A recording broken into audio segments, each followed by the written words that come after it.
ইতিমধ্যে উপস্থিত রয়েছেন, আমরা দেখতে পাচ্ছি রয়েছেন অতিরিক্ত জেলা প্রশাসক সাদিক মোহাম্মদ নাজমুল হক সুমন।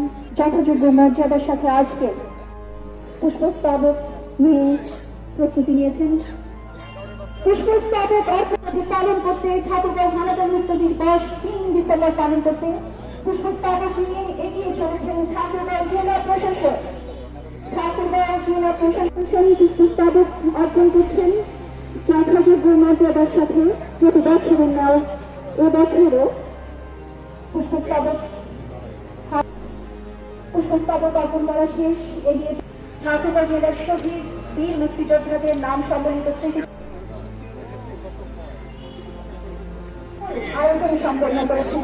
ঠাকুরগাঁও পৌরসভাকে আমার দেশ বলতে শিখিয়েছে, সেই মুক্তিযোদ্ধারা পুষ্পস্তবক অর্পণ করছেন। নেতৃত্বে জেলা আলোচনা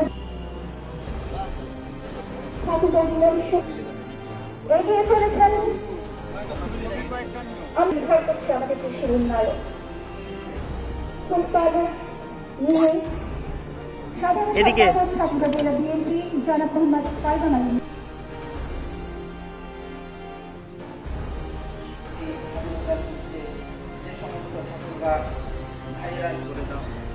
আল্লাহ যে সমস্ত আমাদের দেশকে সমস্ত প্রাকৃতিক দুর্যোগ, ভূমিকম্প রহমত নাজিল করুন।